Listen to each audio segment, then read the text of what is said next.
ஹர பார்வதீபதையே ஹர மகாதேவா. அன்பார்ந்த பக்தி ஒலி நேயர்களுக்கு சுவாமிநாத சுவாமி அனந்த கோடி நமஸ்காரம். எல்லாம் இல்ல முருகப்பெருமான் வேலுண்டு வினையில்லை, மயிலுண்டு பயமில்லை, குறைவொன்றும் குறையில்லை மனமே, என் கந்தன் உண்டு கருணை உண்டு மனமே. என்ன அப்படின்னா பங்குனி உத்திர பெருவிழா. எல்லாருக்கும் பங்குனி உத்திரத்தை பத்தி நிறைய தெரியும். ஆனால் இந்த பங்குனி உத்திரத்துல எல்லா தெய்வங்களுக்கும் ஒரு விழா நடக்கிறது. முதல்ல சிவபெருமானை எடுத்துக்கொள்வோம். சிவபெருமான் பார்வதி தேவியை திருமணம் செய்த நாள் பங்குனி உத்திரம். அடுத்ததாக முருகப்பெருமான் தெய்வ யானையை திருமணம் செய்து கொண்டது பங்குனி உத்திரம். சரி, இப்படி இந்த சைவத்திலே இருக்கக்கூடிய சிவபெருமானுக்கும் முருகப்பெருமானுக்கும் திருக்கல்யாண வைபவம் நடைபெறுகிறது. எதனால கல்யாணம் வச்சா அந்த இடத்துல? பங்குனி உத்திரம்னா மாசத்துல 12வது மாசம், நட்சத்திர 12வது நட்சத்திரம். ஏன் அப்படின்னா எல்லாத்துக்கும் கல்யாணம் அப்படின்னாலே அடுத்தது என்ன? சீமந்தங்கள், வம்ச அபிவிருத்திகள், குழந்தைகள், பேரங்கள், பேத்திகள் எல்லாம். சிவபெருமானை காமதகனாக இருக்கக்கூடிய காமராஜன் அங்கே அழித்தார். அம்பாள் கண்ண மூட, சுவாமி தபஸ் மாற அந்த மன்மதனை எரித்து விட்டார். அவர் எரிச்சுனாலே அன்பெல்லாம் போயிடுச்சு.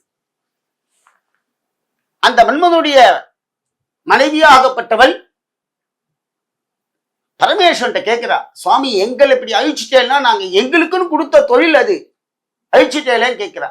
சுவாமி மனம் இறங்கி 2 பேரையும் சேர்த்து உயிர் பெற்று நல்லா வைக்கிறார்.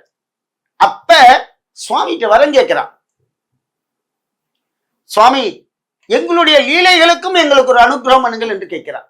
அப்ப சுவாமி சொல்றார், பங்குனி உத்திரத்துல என்னுடைய திருக்கல்யாணத்தை யார் யார் தரிசனம் செய்கின்றார்களோ அவருக்கெல்லாம் மாங்கல்ய ஸ்தானம் கொடுத்து குழந்தை பாக்கியத்தை கொடுக்கிறார். இதான் இந்த திருக்கல்யாணத்துல மெயின் விஷயமே. யார் யாருக்கு அப்படின்னா 60ஆம் கல்யாணம், 70, 80 எல்லாருக்குமே இந்த திருக்கல்யாணம் பார்க்கணும். அடுத்ததாக முருகப்பெருமான் அந்த சூரவத்மனை வதம் செய்து அந்த வம்சத்தை அழிச்ச பிறகு தெய்வ யானையை கல்யாணம் பண்ணி கொடுக்கிறார்கள். இந்த கல்யாணம் பண்ணி கொடுக்கிறார் இல்லையா? எதனால? தேவேந்திரன் சொன்னா அழிச்ச உடனே பிரைஸ் கொடுத்தார், வெற்றி பெற்றால் தான் கப்பு.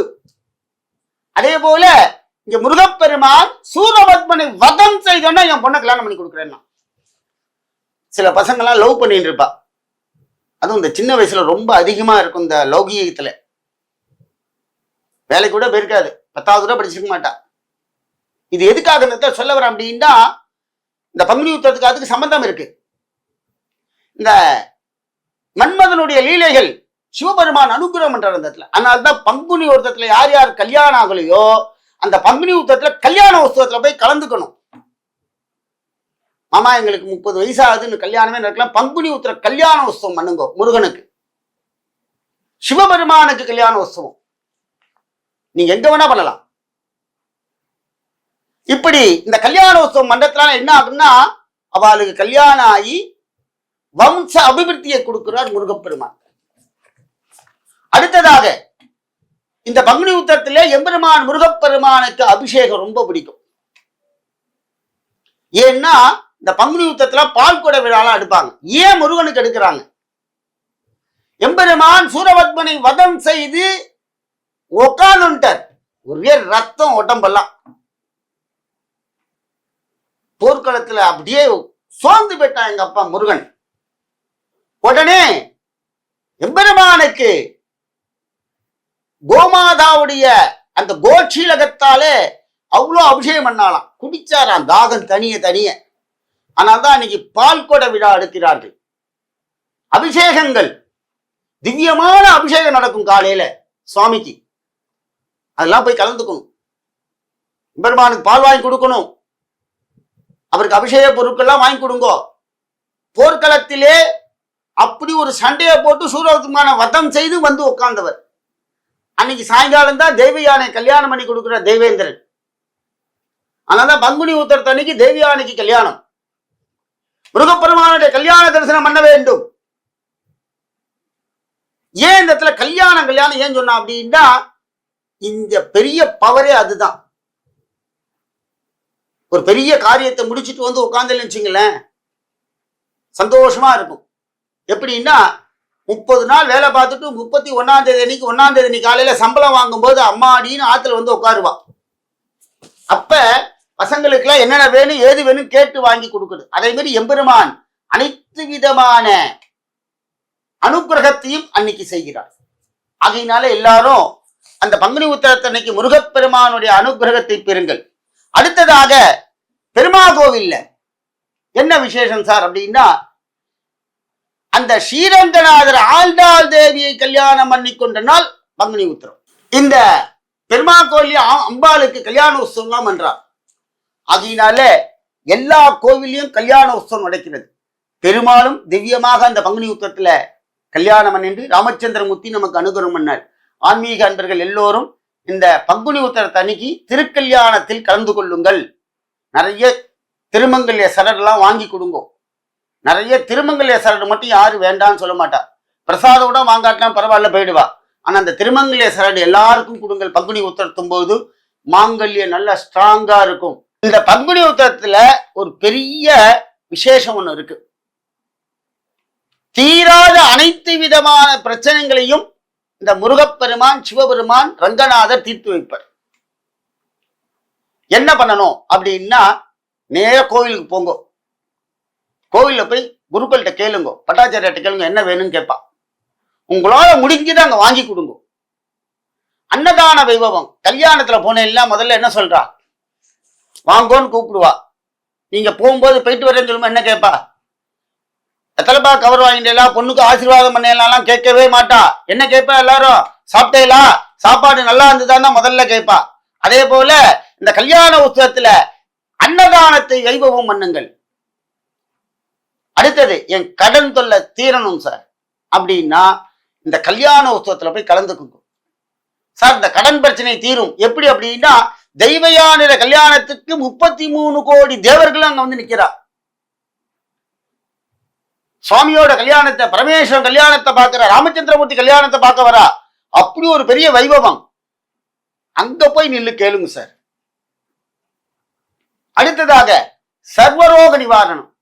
மாமா எனக்கு உடம்பு சரியில்லாம இருக்கு, ரொம்ப ப்ராப்ளமா இருக்கு, கால் நடக்க முடியல, உடம்பெல்லாம் வலிக்குது, கண்ணு தெரியல, ஹார்ட் இப்பதான் ஆபரேஷன் பண்ணி பயமா இருக்கு. எல்லாத்தையும் நிவர்த்தி பண்ணக்கூடிய ஒரே வழி சுவாமியுடைய அபிஷேகம். சுவாமியை குளிர குளிர வைக்கணும். உங்களால முடிஞ்ச அளவுக்கு கோவில்ல பால் தயிர் இவைகளை வாங்கி கொடுங்கள். அபிஷேகத்துக்கு ஒத்துக்குங்க. 10 பேர் கொடுப்பா, நீங்க நினைச்சுட்டு 10 பேர் கொடுக்குறா போதும் அப்படின்னு நினைப்பேன். உங்க கைங்கரியத்தை அங்க செலுத்துங்கள். சுவாமி இத்தனை பேரை படைச்சிருக்கார், உனக்கு மட்டுமா சாப்பாடு போடுறார், எனக்கு மட்டுமா போடுறார், அத்தனை கோடி ஜீவராசிகளுக்கும் சுவாமி சாப்பாடு போடுறார் இல்லையா? அதே போல நம்மளுடைய பங்கை சுவாமிக்கு செலுத்த வேண்டும். அடுத்ததாக எம்பெருமானுக்கு வஸ்திரம் வாங்கி கொடுங்கள் திருக்கல்யாண வைபவத்திற்கு. அப்படி ஒரு அருமையான விஷயங்களை நாம் செய்தால் பலவிதமான இன்னல்கள் வெளிப்படலாம் சார். ஏன் அப்படின்னா, கோவில டெய்லி போய் கேட்கறத விட இந்த விழாக்கள்ல போய் சுவாமியை போய் பார்த்தேன்னு வச்சுங்களேன், அப்படியே ஜோரா இருப்பார். சாதாரண நாள்ல போனேன்னா சிவாச்சாரியர் என்ன பண்ணுவார், ஒரு எண்ணெயை சாத்தாம இல்லை ஒரு ஜலத்தை விட்டுட்டு ஒரு வேட்டி கட்டிட்டு வருவார். ஆனால் விசேஷ நாள்ல போனேன்னா சுவாமி அழகா பளிச்சுன்னு மகாராஜா மாதிரி இருப்பார். ஏன் அப்படின்னா, சுவாமியோடைய அன்னைக்கு அவருக்கு வைபவம். நம்மளுடைய கல்யாண நாள் வருது, நம்ம மாமி அழிச்சு வெளியில போறோம், பிறந்த நாள் வருது வெளியில போறோம், ஒரு விழாக்கள்ல நல்ல ட்ரெஸ் போட்டுன்னு போறோம். சாதாரண நாள் என்ன பண்றோம், ஒரு அழுக்கு பனியனையோ ஒரு வேட்டியோ ஒரு லுங்கியோ கட்டிட்டு ஆத்துல உட்காந்துக்கிறோம். அது சாதாரண நாள். ஸ்பெஷல் நாள் இதுனா, இந்த ஸ்பெஷல்ல நம்ம என்ன பண்ணணும் அப்படின்னா, சுவாமியை தரிசனம் பண்ணி அனைத்து விதமான இன்னல்கள் இருந்து வெளிப்பட பங்குனி உத்திர வைபவத்தில் கலந்து கொண்டு எம்பெருமானுடைய அனுகிரகத்தில் பாத்திரமாகணும். சரி மாமா என்ன சொல்றது, இதுக்கு ஏதாவது ஸ்லோகம் இருக்கா அப்படின்னா, முருகப்பெருமானுடைய கந்த சஷ்டி கவசத்தை சொல்லுங்கள். அடுத்ததாக சிவபெருமானுடைய சிவபுராணத்தை சொல்லுங்கள். ஆத்துல சொல்லிட்டு போகணும். இரண்டாவதாக ஸ்ரீரங்கநாதருடைய விஷ்ணு சகஸ்ரநாமத்தை கேளுங்கள்.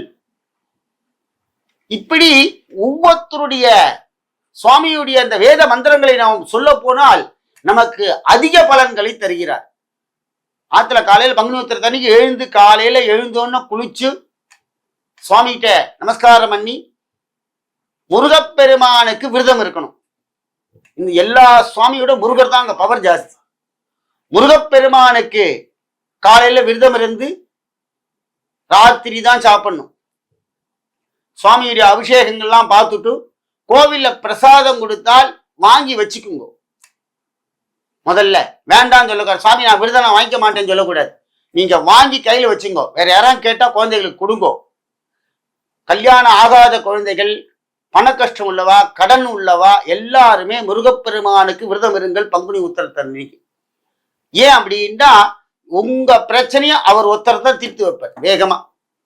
ஏன்னா அவர் கையில வேல், அவ்வளவு பெரிய சூரனைய வேலால போட்டு தள்ளிட்டார். பல பிரச்சனைகள்ல இருந்து வெளிவிடுறதுக்கு அந்த வேல் தான் நமக்கு காப்பாது. அப்படிப்பட்ட முருகப்பெருமான் கல்யாண கோலத்துல இருப்பார், சந்தோஷமா இருப்பார். நம்ம பிரச்சனைகளை அடுத்த பங்குனி உத்திரத்துக்குள்ள நிறைவேற்றி கொடுத்துருவார். அப்படி ஒரு தெய்வாம்சமான மகா பரம்பொருள் முருகப்பெருமான். ஆகையினால காலையில எல்லாரும் விரதம் இருந்து சாயங்காலம் நீங்க கோவில்ல கல்யாண சாப்பாடு சாப்பிடலாம், இல்ல ராத்திரி ஆத்துல வந்து சாப்பிடலாம், டிஃபன் சாப்பிடலாம், டிஃபன் சாப்பிடலாம். ஆனால் ஒரு வேளை கண்டிப்பாக முருகப்பெருமானை நினைத்து விரதம் இருங்கள். காரிய சித்தியை கொடுப்பார். சுவாமி நான் வீடு பாதியில கட்டி நிக்குது அப்படின்னு போங்க, கல்யாண உற்சவத்தை அன்னைக்கு போங்க. காலையில அபிஷேகத்தை பாருங்க, சாயந்தரம் கல்யாண உற்சவத்தை பாருங்க. அந்த கல்யாண உற்சவத்தை தான் போய் கேட்கணும். அப்படி கேட்டேன்னா சுவாமி அப்படியே அக்ஷதை அள்ளி கொண்டு கொட்டுவர். அப்படிப்பட்ட இந்த மகா வைபவமானது வருகிற 11ஆம் தேதி அன்று நமது எல்லா ஆலயங்களிலும் மகா பங்குனி உத்திரம் நடைபெறும். ஆன்மீக செல்வந்தர்கள் எல்லோரும் இந்த நல்விழாவிலே கலந்து கொண்டு எம்பெருமானின் அனுக்கிரகத்தை பாத்திரமாக கெடுக்கொள்கிறோம். கௌரி கல்யாண வைபோகமே ராமா கல்யாண வைபோகமே வள்ளி தேவசேனா கல்யாண வைபோகமே கௌரி கல்யாண வைபோகமே சீதா கல்யாண வைபோகமே. எல்லா ராத்திரியும் கெட்டி வேலம் கொட்டட்டும். பங்குனி உத்திரத்தன்று முருகப்பெருமான் ராமச்சந்திரமூர்த்தி எல்லாமல்ல பரமேஸ்வருடைய எல்லா ஆலயத்திலும் கல்யாண உற்சவம் நடக்கும். பெருமா கோவில்ல, சிவன் கோவில்ல, மாரியம்மன் கோவில்ல போனா கூட பால் குடம் எடுப்பார்கள். பங்குனி உத்திரத்துக்கு அவ்வளோ வைபவம் ஜாஸ்தி சார். ஐயப்பனுக்கு உகந்த நாள். அப்படிப்பட்ட அனைத்து விதமான தெய்வங்களையும் ஒரே நட்சத்திரத்துல கொண்டாடக்கூடிய ஒரே நாள் பங்குனி உத்திரம். எல்லா தெய்வங்களையும் சேர்ந்து கொண்டாடுற ஒரே நாள். மாசத்துல 12வது மாசம் நட்சத்திரம், 12வது நட்சத்திரம். இந்த ரெண்டுத்திலையும் கலந்து எம்பெருமான் அனைத்து விதமான தெய்வங்களும், இது புராணங்கள்ல இருந்து எடுத்து பார்த்தேன்னா எல்லாமே ஒன்று கூடி பங்குனி மாசம் தான் வரும். அப்படிப்பட்ட மகா வைபவம் பங்குனி உத்திரம். ஆன்மீக அன்பர்கள் எல்லோரும் முருகப்பெருமானுடைய அருளுக்கு பாத்திரமாறு கேட்டுக்கொள்கிறோம். எல்லோருக்கும் எல்லாமல்ல அனைத்து விதமான சகல விதமான செல்வங்களை முருகப்பெருமான் அளித்து நமக்கு நல்வாழ்வு அளிக்க எம்பெருமானை பங்குனி உத்திரத்தன்று தரிசனம் செய்வோம். வெற்றிவேல் முருகனுக்கு அரோகரா.